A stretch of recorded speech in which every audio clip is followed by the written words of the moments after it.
예, 2.3절 얼굴이 안 나왔네. 삼포도.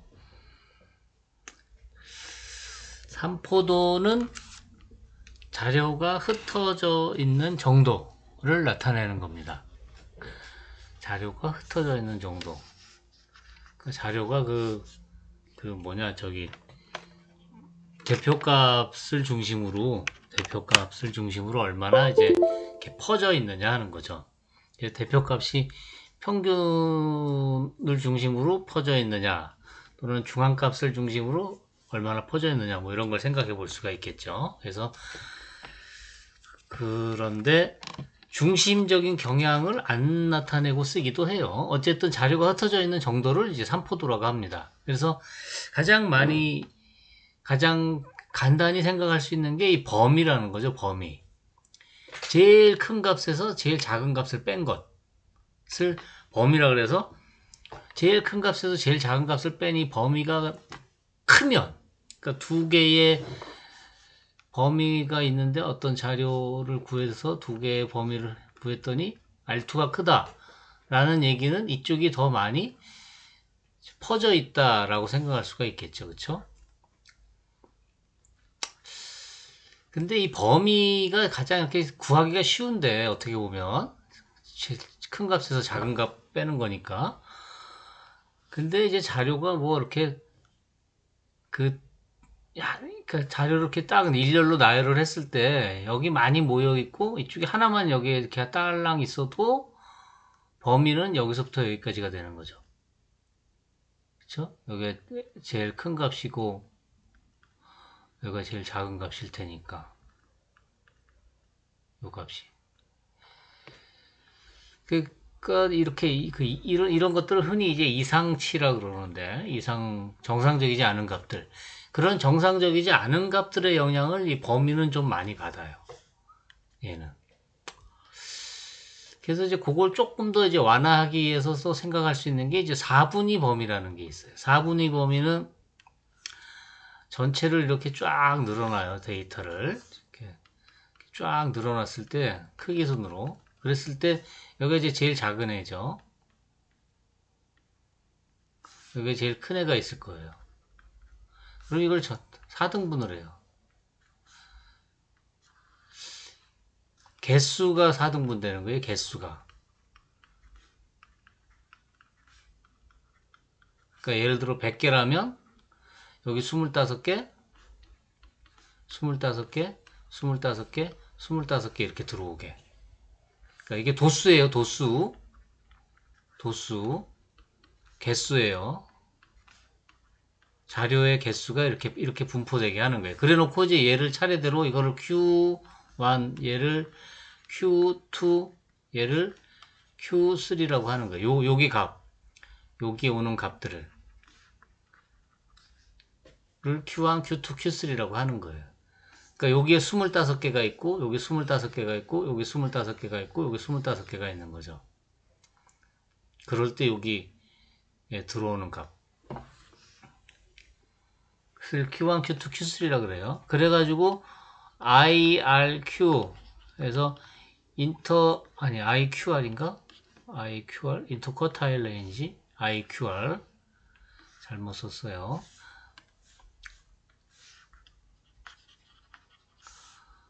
IQR이라 그래가지고 인터쿼타일 레인지 그래가지고 Q3에서 Q1을 뺀 것, 그러니까 여기서부터 여기까지 요 폭이죠. 요 폭이 바로 IQR인 거예요. 인터쿼타일 레인지. 4분위 범위, 인터쿼타일 레인지 4분위 범위라고 한다. 그래서 Q3에서 Q1을 뺀 거. 그래서 중앙값이 이게 Q2겠죠. 중앙값과 4분의 수 Q1과 Q3, 그 다음에 최대값과 최소값 등으로 자료의 분포를 한눈에 볼 수 있게 아래 그림과 같이 상자를, 여기 상자 박스 있죠? 이렇게 상자로 나타낸 것을 상자 그림이라고 한다. 그래서 상자 그림은 어떻게 쓰냐면, 여기 가장 기본적인 모양이에요.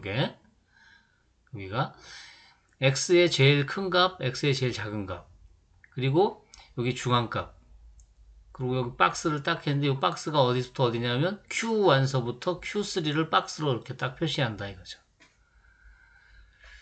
예를 들어 여기 이제 가나다라 뭐 반이라 그러면 네 반의 성적이라고 해봅시다. 그러면 가라는 반은 제일 잘한 애가 100점, 100점은 아닌가?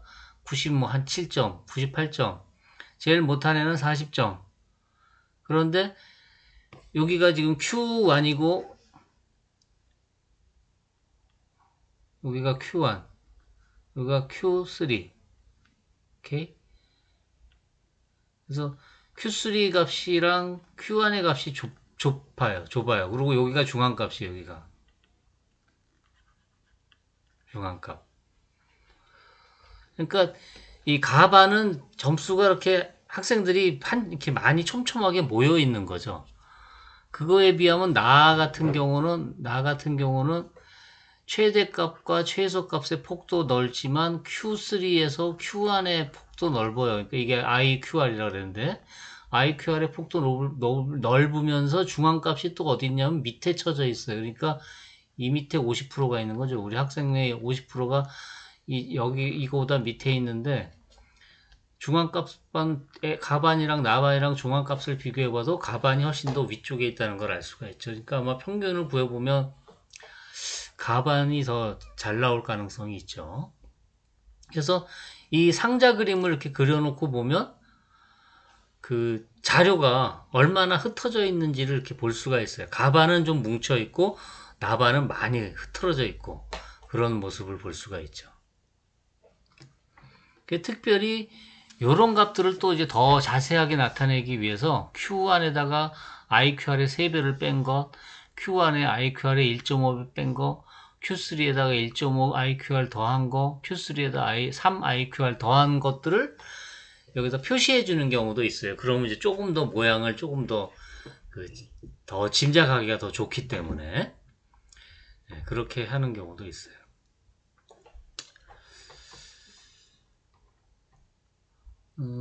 이 상자 그림을 그려보는 그 활동을 이제 가끔 이제 중학생 정도의 수준에서는 좀 이렇게 하는 경우도 있어요. 그 다음에 그 편차를 우리가 생각하잖아요. 별량과 평균의 차이를 이렇게 편차라고 하는데, 근데 편차의 총합은 여기 보면은 그 시그마 K는 1서부터 N까지 XK-X바 이게 편차의 총합이잖아요. 근데 얘는 보면 시그마 K는 1서부터 N까지 XK- X바가 어떻게 돼요? X바가 아니 X바가 아니라 이걸 전개하면 전개하면 마이너스 n 곱하기 x바가 되죠. 왜냐하면 n개가 있으니까. 그럼 이거는 시그마 k는 1서부터 n까지 xk-n 곱하기 n분의 1의 시그마 k는 1서부터 n까지 xk 이렇게 되잖아요. 그래서 얘의 약분되고 결국 남는 건 0이에요. 이거하고 이거 같은 값이니까. 즉 편차의 총합은 0이에요.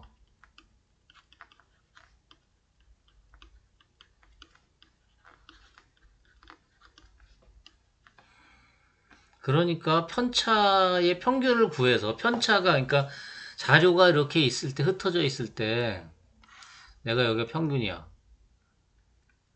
그래서 이 자료들이 이렇게 있어요. 그래서 요 값들을 구해 가지고 요런 것들의 그 평균을 구해서 평균적으로 얼마나 퍼져 있다. 평균적으로 그렇게 얘기하고 싶었는데 평균을 구하려고 봤더니 이게 무조건 0이야.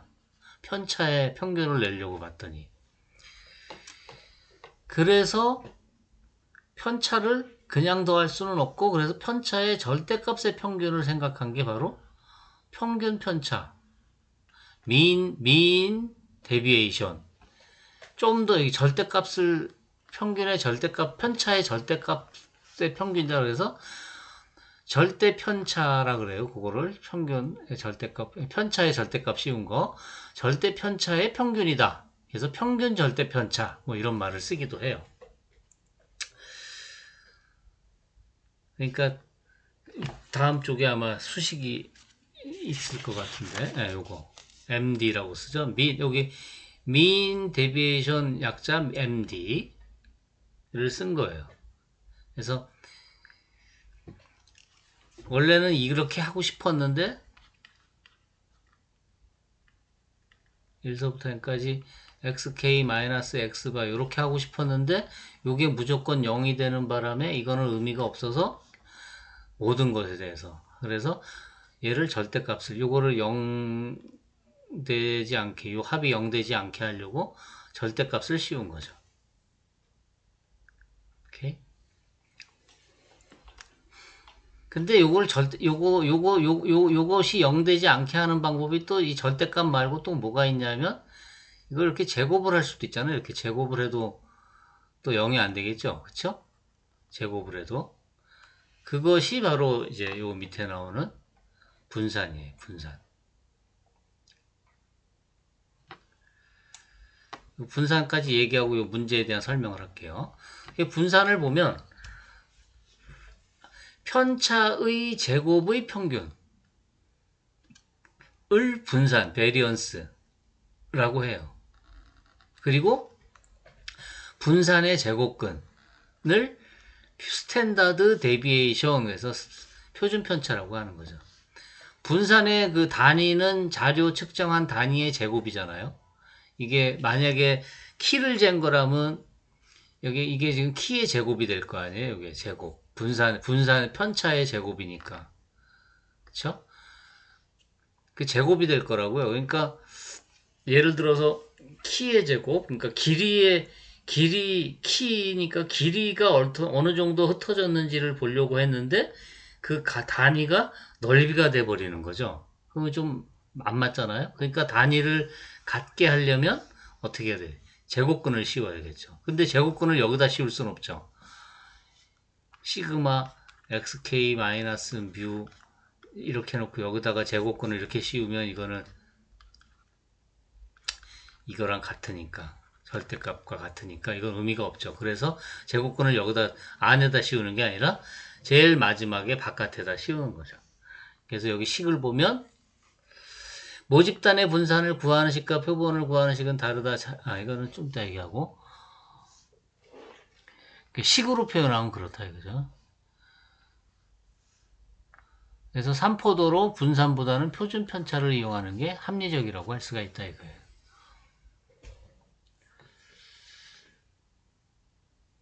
그래서 모집단의 분산을 구할 때는 이렇게 구하죠. 시그마 제곱으로 많이 나타내요. 평균은 뮤로 나타내고 모집단의 평균은 뮤, 모집단의 분산은 시그마 제곱. 그래서 xk-뮤의 제곱을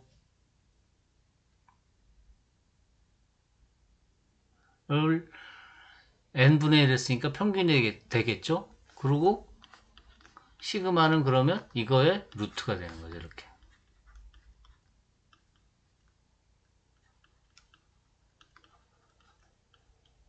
그러니까 제곱근을 나중에 씌워준다 이거예요. 단위를 맞추기 위해서. 그런데 만약에 표본인 경우에는 표본인 경우에는 표본의 분산은 스몰 s 제곱으로 많이 써요.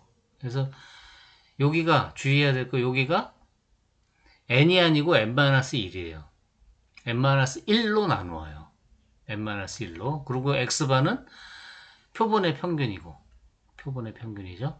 그래서 요 얘기들은 표본의 평균과 표본의 분산에 대한 얘기는 저 뒤에 가면 조금 더 자세하게 다룰 거예요. 그런데 요게 왜 n-1로 나누느냐? n-1로 나누느냐? 얘의 이름이 자유도라고 그러는데 왜 n-1로 나누느냐? 그 이유는 다음 저 뒤에 가면 점추정이라고 있어요. 그 점추정이라는 단원에서 설명을 할 겁니다. 오케이? 그러니까 n-1로 나누는 이유가 있어요. n으로 나누는 게 아니고 표본 평균은 n으로 나누죠. 그런데 표본 분산은 n-1로 나눠요. 이게 왜 자유도라는 말을 붙였느냐? 자유롭게 움직일 수 있는 정도라는 뜻인데 그 자유도라는 의미는 뭐냐면 이렇게 돼요. 자료가 지금 x1, x2 해서 xn개가 있어요. 그리고 이걸 가지고 x바를 구했어요. 그러면 전부 다 n 플러스 한 개의 값이 나오는 거죠. 이게 자료가 이렇게 n개가 있고 n개. 그런데 이 값을 내가 알아. 이거를 내가 계산해서 알고 있어요. 알고 있어요. 계산해서 구했어. 그랬다면 x1부터 x2, xn까지의 값들 중에 몇 개가 결정되면은 최소 몇 개가 결정돼야 되느냐? x바까지 알고 있을 때. x바를 결정을 했으니까 x1부터 xn까지 다 알 필요 없이 n-1개를 알면 나머지 한 개는 자동으로 구할 수 있죠. 그쵸? 이 식을 가지고서 구하면 그래서 그러니까 지금 x1 더하기 x2 더하기 쫙 해서 xn을 n으로 나눈 게 x바잖아요. 그러면 요 값도 알고 있고 요 값도 알고 있고 요 값도 알고 있고 요 값도 알고 있고 그러면 예를 들어 요 중간에 있는 x i라는 값을 몰라도 요건 저절로 결정이 되잖아요. 그러니까 x바라는 값을 알고 있으면 이 자료 값들이 움직일 수 있는 것이 얘는 하나가 고정이 되고 나머지만 움직일 수 있다. 즉 n-1개가 자유롭게 움직일 수 있다. 그래서 자유도라는 단어를 쓰는 거예요. 근데 왜 n-1로 나누느냐? 그럼 분산을 구할 때 그거는 이제 뒤에 점추정에 가서 할 건데 고등학교 교과서를 이렇게 보면 좀 더 정확한 값을 구하기 위해서라는 말이 있어요. 그 정확하다는 것이 무슨 뜻인지를 이제 그 점추정이라는 데 가서 이제 설명을 할 겁니다.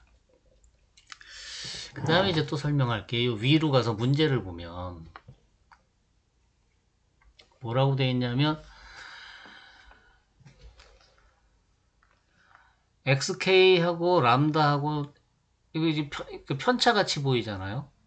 그래서 n으로 뺐어요. 아니 xk하고 람다하고의 차이의 절대값을 다 더한 다음에 그러니까 차이를 다 더한 다음에 n으로 나눈 거죠. 그러니까 이 그러니까 람다와의 차이의 평균인 거죠. 이게 지금 람다와 xk와의 차이의 평균이에요. 만약에 람다가 평균이면 편차라고 하는 거죠. 근데 이게 중앙값일 때가 이 람다가 중앙값일 때가 이 값이 제일 최소가 되는 거예요. 중앙값일 때가. 그러니까 무슨 말이냐면 이거를 평균으로 쓰면 이거를 만약에 평균으로 썼을 때보다 중앙값으로 썼을 때가 이 값이 더 작게 나와요. 항상. 그러니까 그러니까 자료가 이렇게 있을 때 자료가 이렇게 쫙 있는데 얘네들의 흩어진 정도를 알고 싶어서 쟀더니 평균을 중심으로 여기가 평균이에요. 평균을 중심으로 잰 거보다 중앙값을 중심으로 해서 재는 게 더 정확하다. 더 그러니까 작게 나온다 이거죠. 편차의 평균의 값이. 그래서 이렇게 요 편차로다가 구할 때는 요 절대값, 그러니까 편차로 구할 때는 중앙값을 기준으로 하는 게 더 좋아요. 평균을 기준으로 하는 것보다는. 그러니까 이제 요거를 좀 덜 쓰게 되는 거죠. 이거를.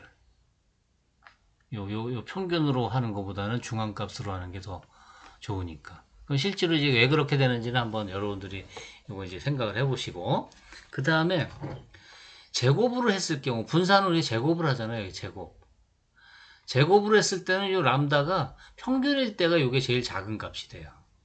평균일 때가. 뭐 요것도 또 생각을 해보세요. 그래서 평균으로 했을 때는 여기를 평균을 중심으로 해서 이건 편차의 제곱이잖아요. 편차의 제곱의 평균을 냈을 때는 요 분산이 최소값이 되는 거고, 다른 것들보다. 그러니까 여기에 들어가는 게 뭐 중앙값이든 아니면 최대값이든 이런 것들로 중심을 했을 때보다 평균을 중심으로 했을 때가 이 전체적인 값이 더 작게 나와요. 그래서 더 정확해지는 거예요. 그래서 제곱한 거를 우리가 많이 쓰게 돼요. 그 다음에 이제 또 이 분산, 요 제곱한 양을 많이 쓰는 이유는 얘는 여기 절대값이 있기 때문에 위에 거는 이거는 여기 절대값이 있기 때문에 미분할 때 좀 문제가 생기는데 얘는 미분할 수가 있죠, 아래 거는. 그래서 미분한다든지 하는 일이 생긴다면 밑에 거가 더 수학적으로 다루기가 더 좋은 거죠, 위에 거보다는. 그래서 굳이 절대값보다는 이 제곱한 것의 평균을 더 사용하는 거죠. 그러니까 분산을. 그런데 분산 또는 표준편차를 쓸 때 문제가 이제 있는데 바로 뭐냐면 여기 봅시다. 위에서 소개한 범위, 4분의 범위, 평균편차, 표준편차는 자료와 측정 단위가 다 같기 때문에 키, 몸무게, 같이 측정 단위가 다른 두 자료를 비교할 때는 적합하지가 않아요. 그러니까 키와 몸무게를 측정한 다음에 키의 범위와 몸무게의 범위를 비교하겠다. 그래서 키가 더 흩어져 있는지 몸무게가 더 흩어져 있는지 그거는 4분의 범위든 평균편차든 표준편차든 다 마찬가지예요. 그러니까 측정 단위가 서로 다른 두 자료를 비교할 때는 단위가 없어야지 좋다고요. 단위가 있으면은 그 단위가 무슨 의미냐가 문제가 되겠죠. 그렇죠? 자료에 비교하기에 적합하지 않아요. 또 다른 문제가 뭐가 있냐면 표준편차의 경우 평균이 서로 다른 두 자료를 비교할 때 또 적합하지가 않아요. 그러니까 같은 표준편차 가지고 두 자료의 그 흩어진 정도를 비교하겠다 그러면 표준편차는 평균으로부터 얼마나 흩어졌냐를 나타내는 건데 그 평균이 서로 다르면 그게 다르게 측정될 수가 있어요. 그래서 이 두 가지 경우가 있는 거죠. 문제가 단위가 다른 경우, 측정 단위가 다른 두 자료, 그 다음에 두 번째는 평균이 다른 두 자료에 이제 문제가 생길 수가 있어요. 이 흩어진 정도를 잴 때. 그래서 그런 거를 그 영향을 덜 받게 하면서 잴 수 있는 것이 뭐가 있냐 했더니 변동계수, coefficient of variation 해가지고 측정 단위나 평균이 다른 두 자료의 산포도 흩어진 정도를 비교하는데 좋다 이거죠. 그래서 여기 보세요. 평균 표준편차 곱하기 100 이렇게 돼 있어요. 이게 퍼센트예요, 단위는. 로 계산을 해요. 평균변의 표준편차 곱하기 100. 그래서 예를 들어서 보면 측정 단위가 이제 만약에 다른 경우, 측정 단위가 다르다는 거는 아까 얘기했듯이 몸무게, 키 같이 이제 그 하나는 센치로 하나는 그램으로 뭐 이렇게 하는 거죠. 그러면 봅시다. 다음 표는 신생아 5명의 몸무게와 키를 기록한 것이다. 몸무게와 키의 표준편차를 각각 구하시오. 또 몸무게와 키의 변동계수를 각각 구하시오.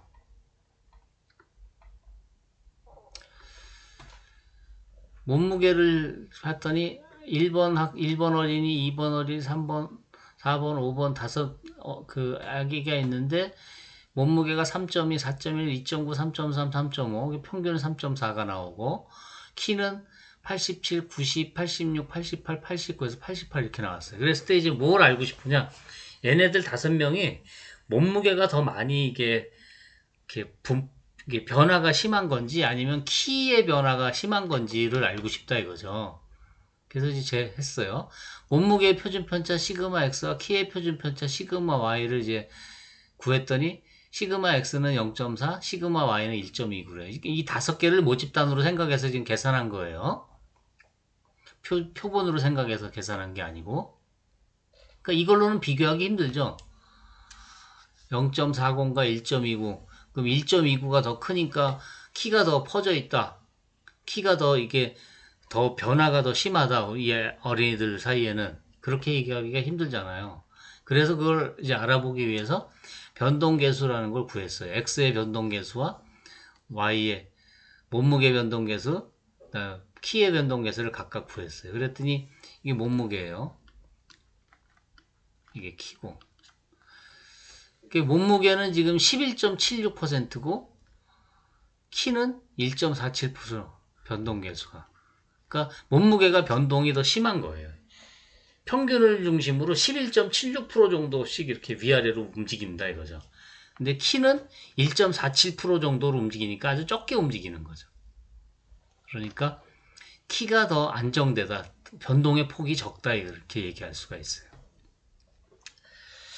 근데 평균이 다른 경우에는 이제 한번 이거 봅시다. A 집단은 월 소득이 평균 500만 원에 표준 편차가 50만 원. B 집단은 월 소득이 평균 200만 원이고 표준 편차가 50만 원. 그럼 표준 편차가 둘 다 50만 원이니까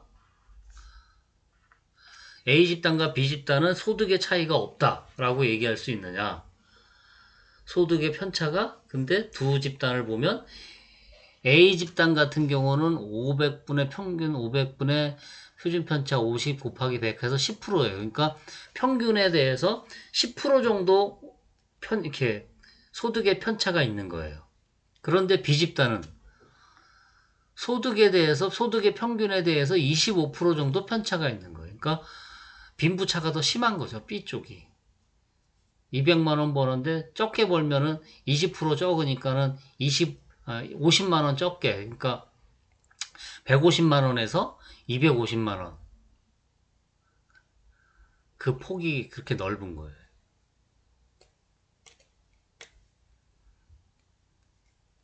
상대적인 폭이죠. 그러니까 상대적인 폭이 더 크게 되는 거죠. 그래서 비집단의 월소득의 변동이 더 크다고 얘기할 수 있다, 이거예요. 그래서 변동계수라는 걸 가지고 비교를 해야 된다, 이거예요. 이거 주의해야 돼요. 여러분들 문제집, 학생들 가르치는 문제집이나 참고서 이런 거에 보면 분산 또는 표준 편차를 비교해서 두 집단이 어느 쪽이 더 고르냐 또는 고르지 않냐, 뭐 변동이 심하냐 심하지 않냐 이런 거 얘기할 때 평균이 다른데 그걸 그대로 비교하는 경우들이 있어요. 그럼 그거는 의미가 없어요.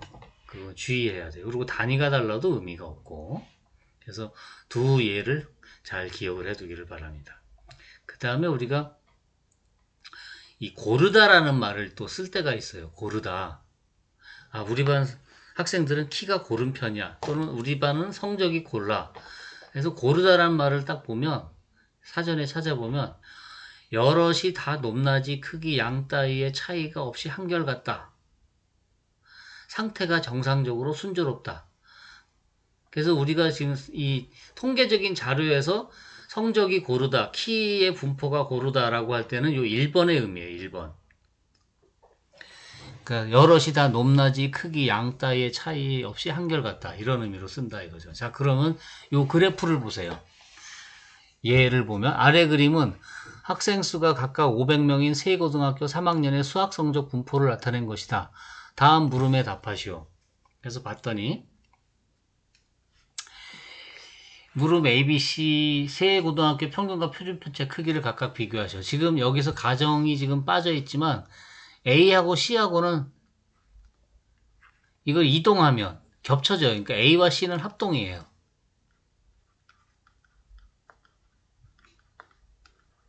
이런 가정이 들어있어요. 그러니까 C를 쫙 움직이면 A로 겹쳐지는 거라 이거죠. 오케이? 자, 그러면 봅시다. 평균은 어떻게 돼요? 평균 뮤 A, 뮤 B, 뮤 C를 비교해보면 뮤 A하고 뮤 B하고는 같죠? 여기 평균이 60이에요. 그런데 뮤 C는 66. 그러니까 뮤 C가 평균이 제일 크죠? 예. 그 다음에 표준 편차는 어떻게 될까요? 표준 편차는 시그마라 그러면 시그마 A, 시그마 B. 일단 A하고 C하고 제가 이거 합동이라 그랬으니까 A하고 C하고는 표준 편차가 같을 거예요. 흩어진 정도가. 평균이 다르지만 이게 겹쳐지니까 완전히 흩어진 정도가 같다 이거죠. 그러면 시그마 A하고 시그마 B하고는 어떻게 될까요? 크기가. B 집단이 평균에 대해서 더 모여 있는 거죠, 지금. 그러니까 시그마 A가 더 많이 퍼져 있을 거예요. 시그마 B가 더 덜 퍼져 있고. A가 더 퍼져 있고 B가 덜 퍼져 있고 그래요. 자, 물음 2를 보세요. 이게 이제 옳은지 그른지 설명. 성적이 우수한 학생이 B 고등학교보다 A 고등학교에 더 많다. 성적이 우수한 학생? 성적이 우선 여기가 지금 어떻게 A, B를 비교할 때 여기가 겹쳐 있는데 여기를 중심으로 생각을 해보면 요 점수를 뭐 예를 들어 알파라 그러면 알파보다 큰 점수를 보면 A가 더 많죠. 요 위쪽에 있잖아요, 그래프가. B가 여기 있고. 그러니까 A가 더 많은 거죠. A 고등학교에 더 많은 거라고 할 수가 있어요. 그 다음에 B 고등학교 학생들은 평균적으로 A 고등학교 학생들보다 성적이 평균적이란 말을 했으니까 평균은 같다 그랬잖아요. 평균적으로는 같아요. 그 다음에 C 고등학교 학생들보다 B 고등학교 학생들 성적이 더 고른 편이다. 자, 이 고른 편이다, 고르다 이게 무슨 말일까요? 그러니까 이게 C하고 비교하기는 좀 헷갈릴 수 있으니까 A랑 B랑 비교할 때 A랑 B랑 비교할 때 어느 쪽이 더 성적이 고른 편이에요? A가 고른 편이에요? B가 고른 편이에요? 어디가 더 고릅니까? A랑 B랑 비교할 때 A 고등학교와 B 고등학교를 비교할 때 어느 쪽이 더 고른 편인가요?